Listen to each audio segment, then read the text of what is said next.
Galera, bora acompanhar aí a repercussão da vitória e classificação do Palmeiras ontem diante da equipe do Ceará, né? Venceu por 3-0 no Allianz Parque. O pessoal do Jogo Aberto aqui vai fazer a análise, né? E como sempre, rasgando elogios ao Palmeiras, que tá fazendo um ano de 2025 exemplar, galera. Tá jogando muito bem, tá vencendo dentro e fora de casa, tá bem na Copa Libertadores, Copa do Brasil passou, líder do Brasileiro, né? O Palmeiras tá fazendo uma campanha sensacional até o momento, nesse ano de 2025. Bora deixar os créditos aqui, o Jogo Aberto. Também vou trazer um trechinho da ESPN Brasil, o último programa que saiu ainda há pouco, falando também dessa vitória do Palmeiras e também falando do confronto que vai ter contra a equipe do Flamengo no domingo. Sem mais delongas, bora acompanhar. Não tem mais o que falar do Palmeiras, hein? Já tô cansada de elogiar. Ele muda a escalação, ele muda uma peça aqui, perde o Felipe Anderson, chega o Mike, o Abel Ferreira, olha, tá dominando nesse momento o time, que tá se preparando e muito bem para o Mundial. Edu, Copa do Brasil no bolso, não é? Pelo menos essa fase tá ok, dinheiro garantido e uma boa vitória contra uma equipe que passa por um momento positivo, o Ceará. Não, passa, Renata, e nos 2 jogos, né, o confronto, 4 gols, né? Então isso, e não tomou nenhum. Isso é muito importante também para você ver a consistência da equipe do Palmeiras. Por mais dificuldade que tenha durante uma partida, que é normal também, porque o Ceará é uma boa equipe também, muito bem armada, mas o Palmeiras vem numa coisa assim da concentração. Acho que o mental do Palmeiras é muito forte.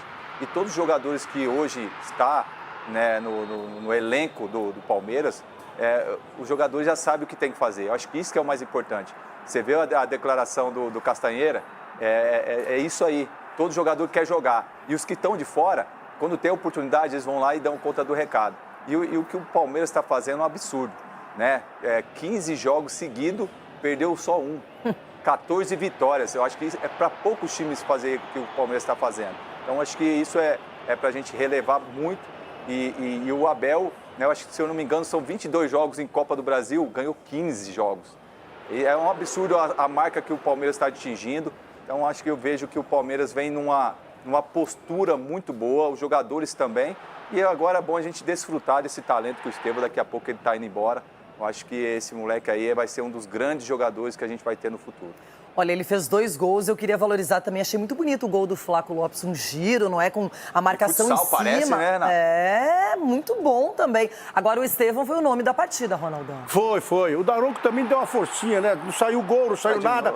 De tudo isso que você falou, teve o Daronco achando um pênalti e para dar a tranquilizada lá na torcida do Palmeiras. Quer dizer, já não basta ter o Abel, já não basta ter o time forte, tem que levar o Daronco e o Klaus lá pro Mundial. Proibido agora, não pode levar os caras, que senão não vai dar certo, hein? Eu vou secar daqui até, porque não tem o que fazer. Não adiantou secar. Tá secando, o Gil lá, aí vai. Aí o Ceará faz o gol, anula. Aí daqui a pouco põe um pênalti pros caras. Aí desanda, velho. Aí não tem pra ninguém. Cicinho, claro que substituto pro Estevão com essa qualidade não tem. Mas hoje o Palmeiras está formando peças, vai apresentando alguns jogadores que estão no nível para assumir uma titularidade e não perder a qualidade coletiva. Exatamente. O grande segredo do Palmeiras, Renata, não é nem o Estevão, mas sim o treinador. Porque o Abel é o cara que encontra soluções no Palmeiras ali onde ninguém vê. Porque você vê partidas que o Estevão não jogou e o Palmeiras jogou bem da mesma maneira, conseguiu com outros jogadores suprir. Lógico que nós estamos falando do Estevão, um talento que todos nós queremos ver no campo e no futebol brasileiro. Mas a grande diferença do Palmeiras é o treinador que transformou esse elenco, exatamente, que transformou esse grupo no Palmeiras num grupo vencedor, porque é bonito ver o Palmeiras jogar. Segundo tempo, especialmente, foi uma aula de futebol, não é? Agora tem números do Estevão no Palmeiras. São 75 jogos, 25 gols, 14 assistências e 39 participações em gols. Ontem foram 2 gols marcados no Allianz Parque. Muito feliz. Esse momento está sendo maravilhoso para mim. Acho que não poderia ser melhor. Estou desfrutando cada vez mais desses momentos incríveis que eu estou vivendo pelo Palmeiras, no Allianz, no CT. Então, eu tenho que agradecer a Deus por esse momento e está sendo muito especial para mim. Eu estou tão emocionado que eu estou tentando o máximo ficar aqui no Palmeiras, sabe?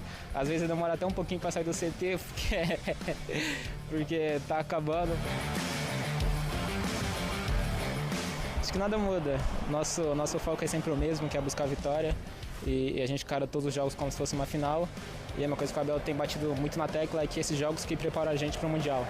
Então, tivemos um jogo muito importante hoje, vamos lidar no primeiro tempo e no segundo, vamos ter mais um no domingo.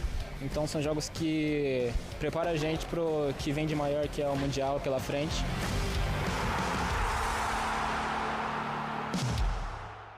Atenção para essa tela, o Estevão e a participação ontem. Mário Marra, me parece o Estevão jogando aí mais pelo lado esquerdo, ao contrário do que vinha acontecendo nessa temporada. Esses os dados do Data ESPN de ontem, Marra. Tinha até aquele debate, né, Bruno, da possibilidade dele jogar mais por dentro, porque por dentro ele poderia acionar os outros atacantes, mas a tela mostra muito claramente que ele não só joga menos na direita, como ele também joga na direita, no meio e pela esquerda. Ele se tornou um jogador, assim, o papel dele pode ser sempre jogar por ali. Pode, mas não era. E agora ele é um jogador que ele é utilizado pelo Abel de diversas formas e ele sempre acrescenta na direita, por dentro e muito ontem pela esquerda. Porque ontem, quando o Felipe Anderson se contunde, não é? Seria até natural já voltar o Estevão para a direita, mas o Abel coloca o Mike. E agora contra o Flamengo, tem Felipe Anderson ou não tem? Facundo volta para o time? Se voltar, o Estevão joga onde? Direita ou esquerda? Será que são os planos do Abel para tentar também confundir a cabeça de Felipe Luiz para esse duelo tático? Vinícius Nicoletti, você que tem todas as respostas do planeta? Muitas questões aí, vamos tentar desvendar. Mas o certo é que o Palmeiras terá 2 desfalques importantes para esse confronto contra o Flamengo. O primeiro deles é o Richard Rios, que está suspenso. Curioso que ele ficou no banco de reservas, né? Mas o Lucas Evangelista já foi ganhando também aí ritmo de jogo para esse confronto contra o Flamengo. E o segundo desfalque é exatamente o Felipe Anderson, que saiu com uma contusão muscular aos 11 minutos do primeiro tempo, comecinho do jogo. E ele tem usado bastante o Mike. Aliás, nos treinamentos aqui, o Mike nem treina mais de lateral. É Giai e Marcos Rocha. E o Mike treina quase como um ponta já. São opções aí do técnico nessa função do Felipe Anderson. Pode ser o Alan, que também está retornando à equipe, foi preservado nesse jogo contra o Ceará. O Mike, então são algumas opções para jogar desse lado direito. Então, os 2 desfalques, Richard Rios e o Felipe Anderson, que vai ser avaliado, mas já está fora do jogo no final de semana. O time também não conta com o técnico Abel Ferreira, que vai cumprir seu segundo jogo de suspensão pela expulsão na partida contra o São Paulo. Ele tomou o 3º cartão amarelo e depois foi expulso, então ficou fora do jogo contra o Bragantino e agora contra o Flamengo. E 2 jogadores que não foram relacionados para esse jogo contra o Ceará podem reaparecer na equipe. O Alan é um deles e o outro é o Rafael Veiga, que ficou fora com dores na região lombar, mas treinou normalmente quinta-feira, ontem e também nessa sexta-feira. O Palmeiras já fez o treinamento aqui na academia de futebol, então pode retornar, pelo menos ser relacionado para a equipe. A tendência, eu acredito aí, é o Paulinho voltando a ser titular na equipe do Palmeiras, com o Estevão de um lado, Vitor Roque na referência e o Paulinho retornando.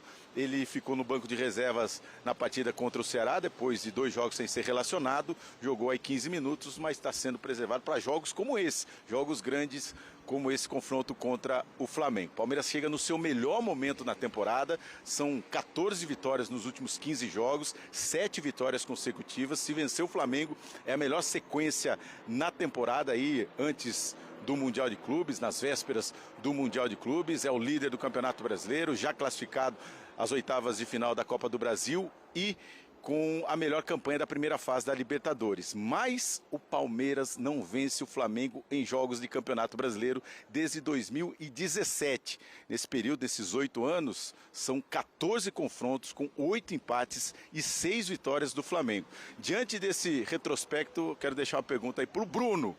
Qual a sua melhor lembrança de Palmeiras e Flamengo em jogos de Campeonato Brasileiro? Vou citar um aqui, em 88, foi bem inesquecível. Vamos ver se você lembra. Em jogos de Campeonato Brasileiro, tem um pouco mais antigo, que é um de 78 ou 79, que o Palmeiras ganha do Flamengo no Maracanã 4-1. E é o jogo que leva o Tele para a seleção. Fui mais longe que você, Vinícius. Boa, tá vendo? Foi mais longe. Mas lembra de 88? Não lembro, não é da minha época esse. Gaúcho pegou 2 pênaltis. Verdade. E o Zé te quebra a perna, pegou né? Pênalti.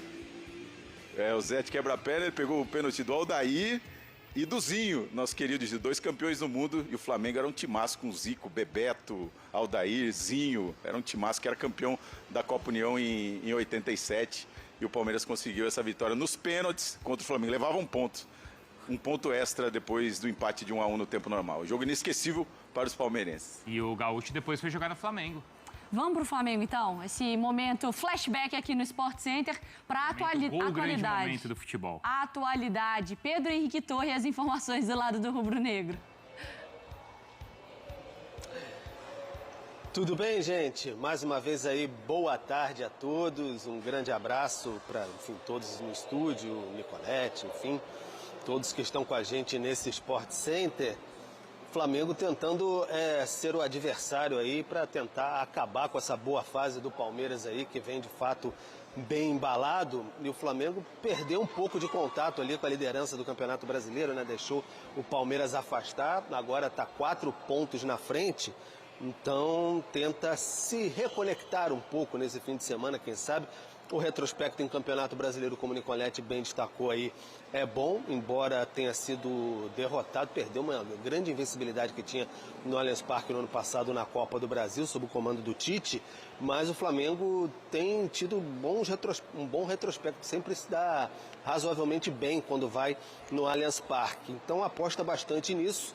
Mas tem aqueles problemas que a gente já vinha destacando na primeira entrada que a gente teve aqui no Sport Center. O Alan e o Pulgar fora, especialmente o Pulgar ali, que é um jogador muito elogiado pelo Felipe Luiz, lesões musculares, talvez contra o Deportivo Táchira na próxima semana. Seria até uma surpresa se aparecessem contra o Palmeiras nesse fim de semana.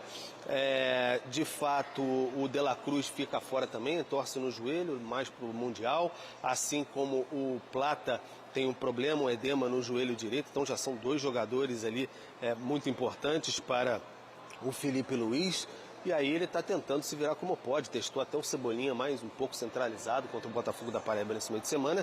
E tem, claro, os 2 aqui atrás, como você bem destacou, que o nosso Guto Santana colocou aqui, o Pedro e o Arrascaeta para essa partida. O Arrascaeta se recondicionando, jogou 20 minutos no meio de semana, e o Pedro 90 minutos pela primeira vez desde a lesão. Só que a questão é que o Felipe Luiz gosta de um time que marque muito na frente, aquela pressão alta mesmo que faça, então talvez com os 2 juntos ali simultaneamente, ao mesmo tempo em campo não seja tão possível. O Felipe Luiz não quis confirmar, possa alternar, tem o Bruno Henrique para fazer isso, o Luiz Araújo, é uma possibilidade, treinando hoje pela manhã no Ninho do Urubu, ainda tem mais uma atividade amanhã, e aí a delegação depois segue para São Paulo, onde vai encarar o Palmeiras, mas tem que tentar conectar com o Palmeiras aí, chegar pertinho para ficar pau a pau até a paralisação para a disputa do Mundial, ou Copa do Mundo de clubes, como querem que chame aí, tanto faz essa disputa de clubes de todo mundo. Mari, Bruno. Perfeito, Pedro Henrique Torre, para ficar no cangote do Palmeiras. É isso, galera. Chegou ao fim aí o conteúdo que eu trouxe pra gente acompanhar. Palmeiras muito bem no ano, né? Palmeiras tá fazendo um ano aí muito bom. E tem tudo para conseguir vencer campeonatos nesse ano de 2025, né? Vai ter uma partida muito importante contra o Flamengo já no próximo domingo. Partida aí direta, né? Concorrência direta, que é o Flamengo, segundo colocado no Campeonato Brasileiro. O Palmeiras vencendo abre uma vantagem boa aí para o segundo colocado, que até o momento é o Flamengo. E tem tudo para ir para o Super Mundial tranquilo, para depois voltar e continuar brigando aí na liderança do Campeonato Brasileiro, galera. Bom, Super Mundial, né? Um campeonato bastante interessante que vai ter. Faz tempo, né? Se eu não me engano, nunca teve um campeonato dessa forma, né? Como se fosse uma Copa do Mundo, que tem diversos times de vários continentes, né? E a gente vai ter a chance aí de ver vários confrontos brasileiros contra times gigantes da Europa.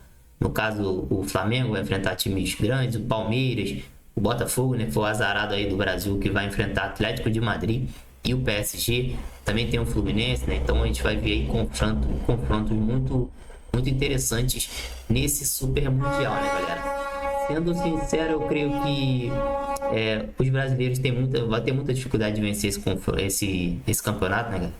É muito complicado vencer times como Real Madrid, Barcelona, PSG, Atlético de Madrid, Bayern de Munique, né? São times aí que estão num nível bem acima dos brasileiros, né? Manchester City.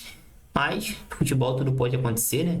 Mas falando pelo lado bem realista, acho complicado demais aí um brasileiro conseguir vencer esse Super Mundial. Quero saber a opinião de vocês, deixa nos comentários aí se vocês discordam ou concordam desse assunto sobre o Super Mundial. Eu sei que o torcedor vai sempre acreditar em seu time, mas falando pelo lado lógico, né, pela lógica, os caras são de um nível mais alto, infelizmente, né, galera? Mas é isso, chegou o fim do conteúdo, deixa o like no vídeo aí. Se você não for inscrito no canal, inscreva-se e ativa o sino de notificações para você sempre receber conteúdo atualizado. Tamo junto, galera, nos vemos no próximo vídeo.